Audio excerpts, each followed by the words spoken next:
We'll let them in.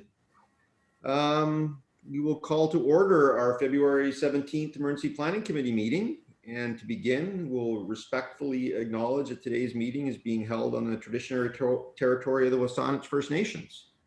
And hopefully, Donna, you pressed the record button before I just did that. I did, yes. Excellent, thank you. You're welcome. Sorry, if we can just start with a motion to adopt today's agenda. And formalities there. Mike, marvelous, all in favor. I know I don't see any howls of protest, so we'll go there. And then also we'll have a motion to adopt the meeting minutes of our January 27th meeting, if there's no errors or omissions, if we could have a motion to adopt. Marvelous. Someone's hand, there we go. All good. We'll jump right into old business, and we'll start with Deputy Harmon just providing us an update on the status of our senior care homes and how they're doing in respect to vaccination. So Mike, if you could take it away. Yeah, we're moving along in a good direction. All of our senior home residents have been vaccinated, those that wanted it. They had a couple people that refused, but everybody that wanted it has had their first dose. And it's my understanding that the Rest Haven Lodge will be pretty close to their 42 days and be receiving their second dose. Staff for all the facilities, we're sitting about 80%. So good things there. And then we did have an emergency at one of the facilities yesterday, and I followed up with the director of care later that afternoon, and the resident had returned home and there was no COVID or anything like that. So that was positive. Was that the collateral? That was the shortness of breath yesterday at 6 in the morning. Okay. Excellent. Well, that's good news. And just to reiterate from our last meeting, the fact that we managed to navigate this and get it to the point where, you know, in the 90th percentile, these folks are vaccinated and now have some, you know, some antibodies and whatever. If there was an issue that, you know, it'd be very minor in comparison with what it would have been, you know, 6-8 months ago is a huge win. So, you know, congrats to everyone and some luck as well that we managed to get where we are without having anything get into any of our nursing homes. So that's excellent. Yes, Allison. Mike, just to clarify there, did you say that the nursing homes have their second vaccination scheduled, or some of them do, or? I reached out to all of them yesterday. I'm just waiting to hear back from Rest Haven Lodge because it's my understanding they started receiving initial vaccinations on December 29th. So they're getting pretty close to their time. Okay, thank you. Yeah, Councillor O'Keefe. Thanks, Chief. I just wonder, so does the town play a role in coordinating all of that? Or is it the care homes dealing directly with Island Health? I just wonder. Yeah, I will just jump in. It's the care homes dealing directly with Island Health. Mike, I don't know if you're more closely linked than I am with them. No, the Chief is exactly right. It's directly with Island Health setting up all of their vaccinations. Okay, and so that would be the same then if when they go to broader sort of vaccinations in our community, that would be dealt with by Island Health. Would they be contacting the town or any of you to sort of help coordinate that in terms of locating facilities or providing facilities for sort of mass vaccination things? Yeah, Councillor O'Keefe, I can speak to that. I did reach out. The province EMBC contacted me about 2 weeks ago and gave us a couple of days to provide them with potential mass vaccination sites. So that was provided to EMBC, who is then going to share that information with Island Health, who will then reach out to those facilities like the Shoal Center, Mary Winspear, to set up vaccinations in the coming months. Okay, great. Thank you. Anything else on vaccinations? Such an exciting topic. Our change to our mass notification provider, and Donna, if you could provide an update on that, please. I really don't have a whole lot to update from our last meeting, just that it's continuing to progress behind the scenes and all is on track and going well.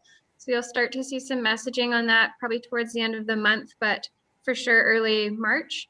And we'll just make the transition then, but it's all going well. And if I could just ask who the Town of Sydney person is so I can put you in the meeting minutes, please. that just joined and is on mute.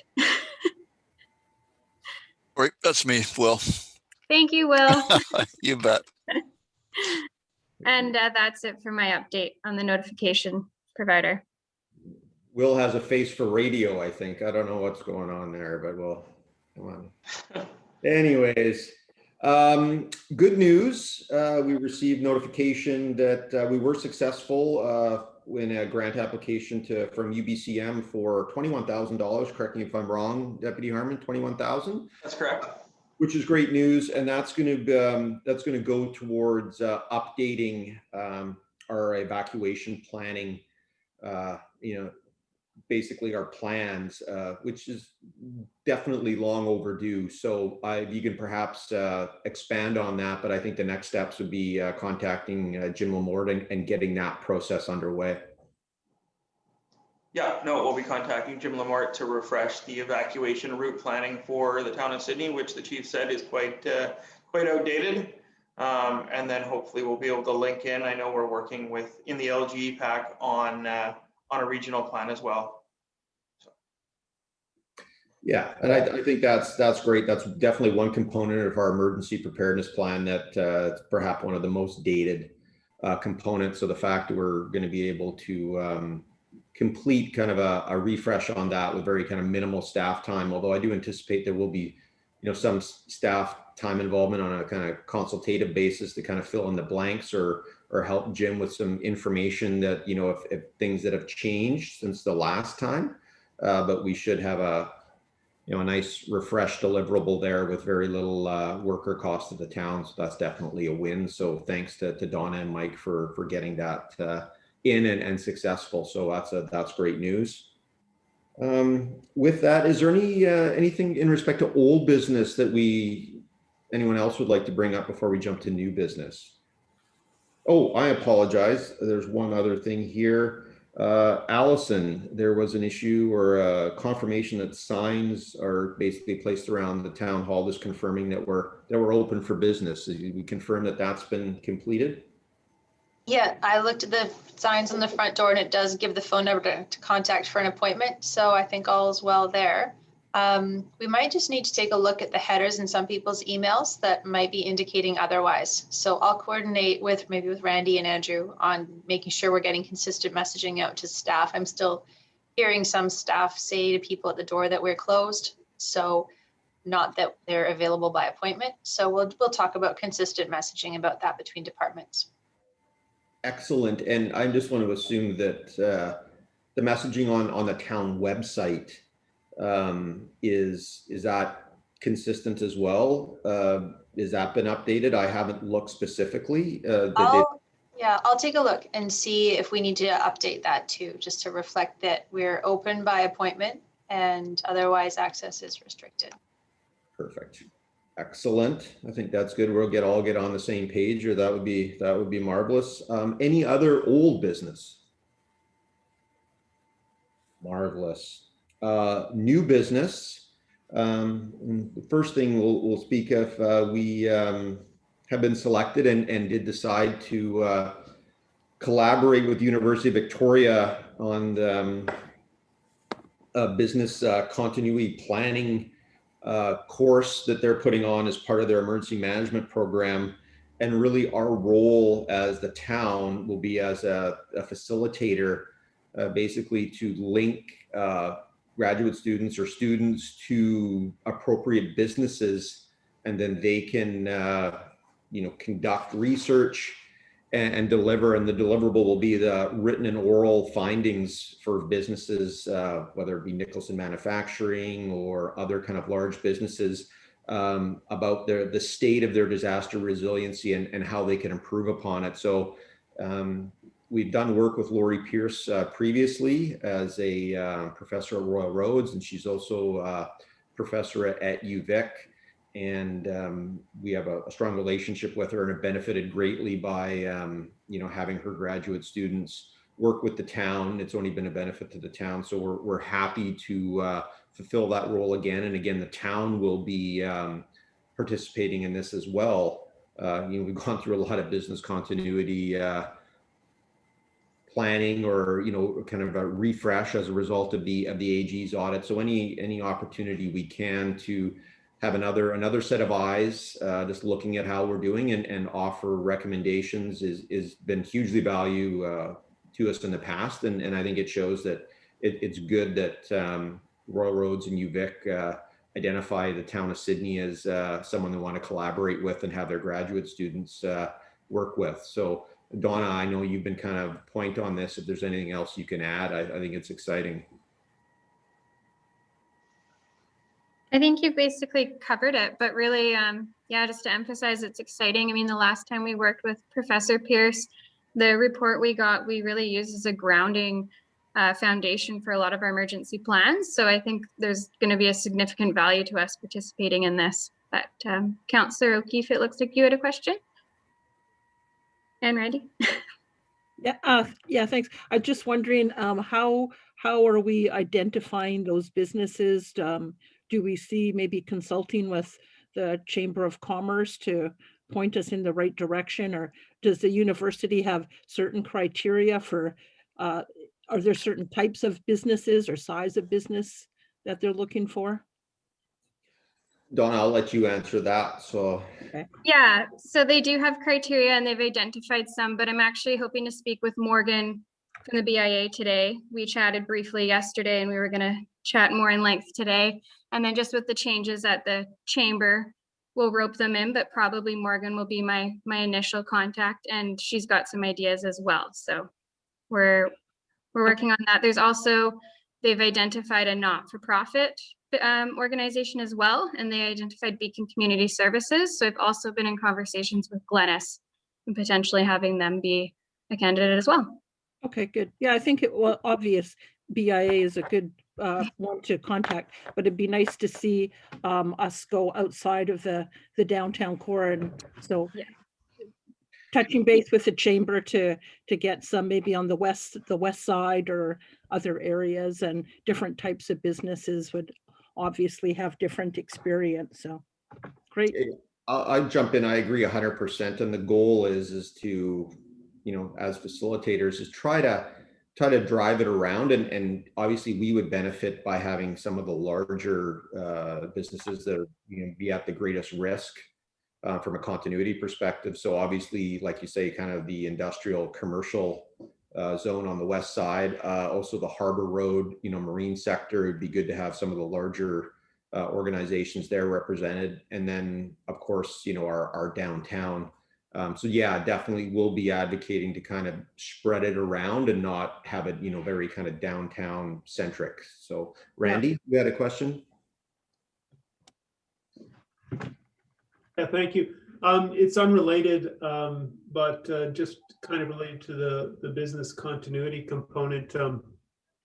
Pre-COVID, I know we had started working with Jim Lamort on an internal business continuity plan refresh. Are we still proceeding with that, or is that something that we're putting on hold for the remainder of COVID and perhaps picking up afterwards? It is something that, as everyone's aware, it was something that was identified as part of the audit.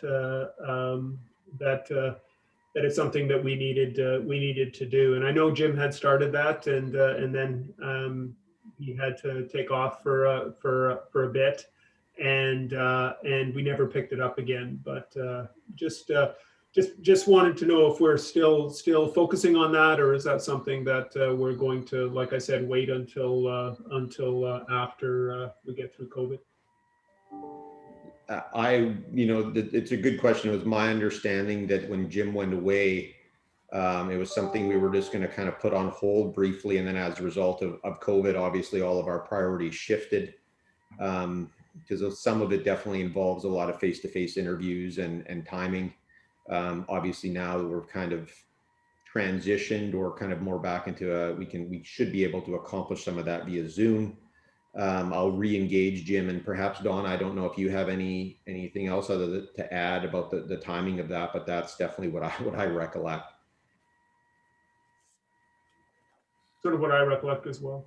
Yeah. Yeah. You, Councillor O'Keefe? Thanks. Actually, I was on the same wavelength as Randy there in terms of that stuff, and just, you know, reflecting back, we had talked about at some point reflecting on the lessons learned from this, and then updating portions of our emergency plan. And so I just wondered whether if these folks are going to be coming in to talk about continuity planning, whether we can kind of get some benefit from what they're doing in terms of, I'm not sure what sort of questions they're asking, but if we can kind of kill a couple birds with one stone and utilize their resources to maybe ask some of the questions or look into some of the things that we were gonna do anyways. So just tossing that out there. Absolutely, that's the whole intent of this is having them come in and we, whether it's been the Auditor General or the Royal Roads Audit or now this UVic group, I welcome these external groups coming in and looking at our, well, I don't know so much about the auditors, but definitely the universities coming in and looking at our organization.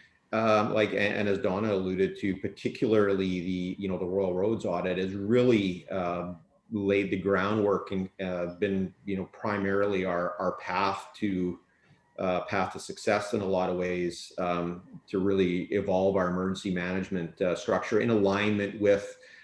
We wouldn't be as aligned with building codes and environmental concerns and a number of other things that are aligned with the UN aspect or United Nations kind of look on disaster resiliency. So it's really helped us in a lot of ways there. So I'm 100%, any opportunity we can within reason to have these post-secondary institutions, spend time not only with us, but expose them to our business community, because they benefit, and just by default as emergency managers we benefit because they're more prepared. So absolutely no issues there. Other could be a short meeting today. I don't have anything else, but I will happily put it out to a roundtable if there's any questions or concerns from an emergency planning perspective in the next little while. Yes, Councillor O'Keefe. Just more sort of a process or protocol thing in terms of my role in providing updates to council on this sort of stuff. Is this, so just trying to understand, is this, would I be going back to council to say, here's some of the things that highlights of this meeting, or is that something more that Chief, that you would cover in your sort of regular updates? So just kind of wondering how that communication bit works and what my role is in that. Well, sure, and I would defer to Randy ultimately to some extent, but we were just at an EOC level 1. I haven't been providing any kind of regularly scheduled updates since we collapsed from an EOC level 2 to a level 1. So I would, encourage, and as the council liaison, probably much like as your liaison to other entities, when you think it's appropriate or prudent, is to kind of be the conduit information to council, that these are the activities that are being undertaken or that require support, or perhaps are questions that need to be elevated to council as a whole. And I don't know, Randy, if you have anything else to add there. Yeah, no, it's a good question. I think that you covered it nicely, Chief. I think that given the fact that we're meeting more frequently through the pandemic period, as we agreed, and as opposed to quarterly, I think I don't think it's necessary to actually sort of provide maybe updates from each meeting. But I think Councillor O'Keefe, if there are important items that you see as being valuable for council's information to bring forward, I think that's great. I think that's appropriate. I would just maybe suggest that you maybe want to consider sort of almost taking it as a quarterly update, similar to what our traditional meeting schedule would be, as opposed to after each and every one of these more frequent meetings. But I would leave that up to you, and again, base it on what you feel is being important information that council would find valuable. Right, okay. I was just pondering some of the information that Deputy Harmon provided about how the vaccination sort of logistics might roll out for the community, and just more as a to give people some sort of security that, you know, there are sort of plans in the background being taken place, that the town has been contacted to identify potential locations, and then Island Health will look after, you know, look after sort of that sort of end of it. You know, whether that might be just a little tidbit of information that you think might be useful for council and community to know. I think also it's valuable just in the sense that you know, through the audit we learned you know, a great deal about what our responsibilities are around emergency management and these types of meetings and regular meetings, and making sure that we have, you know, clear minutes and those kinds of things, right? We certainly did it pre-audit, but it wasn't as formalized as the structure is currently. And I think just reporting out to council and putting it on the community's radar that that we have an active and effective emergency planning committee that is meeting regularly. I think the community would find comfort in that, to be honest. Yeah. Especially now during the pandemic period, right? But Yeah. so I think if anything, it brings that to light, you know, and the fact that we're Yeah. recording these meetings, and if people are really interested, they can also you know, if they so choose, watch the meetings as well. Yeah. So would it be appropriate for me, if I was going to just give a brief update, would it be okay to just sort of run it by you guys to say, here's what I understood from our meeting, that we're going to do this, and this, just to make sure that I'm understanding correctly what we're doing? Yes. Yeah. No. Absolutely. Yeah. And I would send that to you, Chief, I presume, or to Mr. Humble. I would say the both of us would probably Okay. be more than happy to look it over. Okay, sure. Okay, thanks.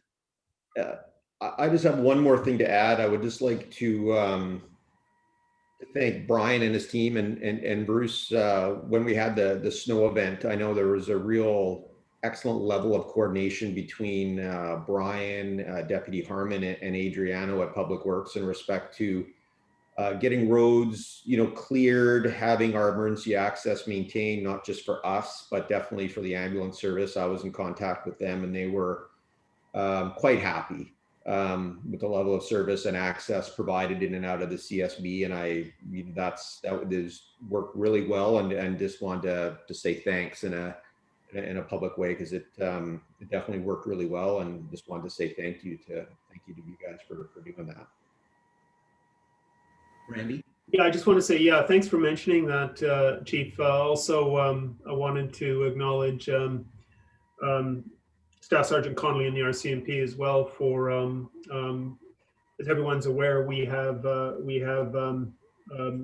small group of vulnerable homeless that are camped out currently in Iroquois Park, and with the winter storm weather that was approaching, we were certainly concerned about how they were going to fare during that period, and ensuring that we had regular checks on them, wellness checks, to make sure that they were doing okay, and I had reached out to the RCMP to look at undertaking those wellness checks on over the long weekend as well. So to make sure that they were looked after. So and Staff Sergeant Connolly and his team were very responsive to that. So thanks, Randy. Despite the adverse weather, they chose to stick it out in Sydney. Yes.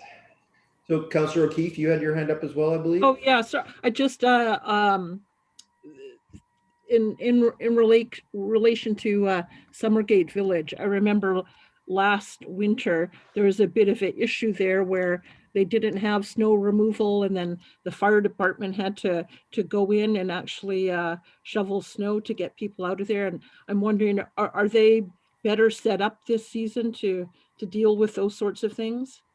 Yes. Again, I was in contact with Deputy Harmon, and we did deal with the Strata president last year, and they were very proactive this year in identifying a different contractor who, it's my understanding, came in much more promptly and provided, clearance of the roads and the hydrants. I know Mike followed up on that, and that wasn't an issue. So yes, we were quite happy that access to that neighborhood in particular was opened up quite quickly.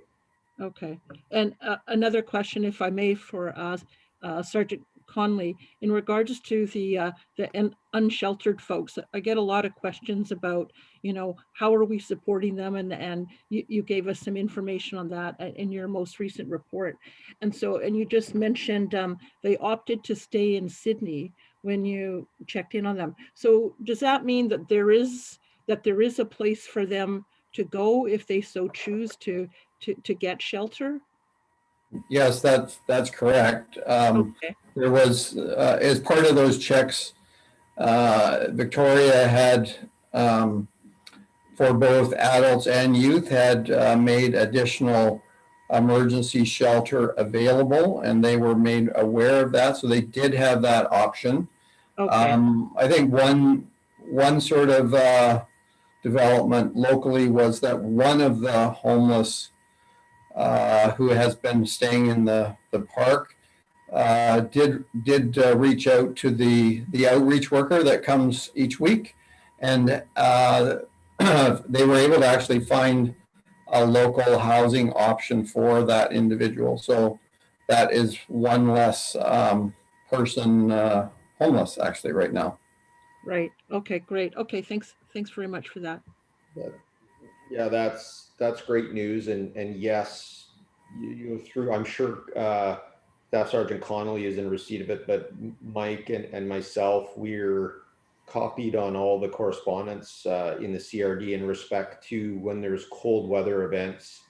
There are extreme weather shelters that are activated by the CRD or the City of Victoria, primarily the CRD, and we make sure that that gets passed on to the RCMP and to our bylaw folks to pass on to our vulnerable homeless that, these are the locations of these extreme weather event shelters that operate on a kind of a pop-up basis based on the risk, so they know they do have opportunities for temporary shelter. It's basically a mat on a floor in a gym, but it's warm and it's supervised, and it's definitely not out in the cold. So we make sure that information gets passed on promptly to them as an option as well. And are any of those in Sydney, or are these are the ones that are, I know our place opens up place, and there's Metropolitan Church and other places downtown. Are there any on the peninsula? Not that I'm aware of. They're all downtown, I believe, in vast majority in Victoria. There might be one or two in Saanich, but they're all in Victoria. Okay, thanks. Any other new business or roundtable items? Nothing. When is our next meeting, Donna? Month today, March 17th. March 17th. Mark it on your calendars. I like a motion to adjourn. I saw Will's hand go up there as well, so I know he's in favor. So thank you very much, and we'll see you, if not before, on March 17th. Thanks everybody for taking the time. Thank you. Thank you. Have a good day. You as well.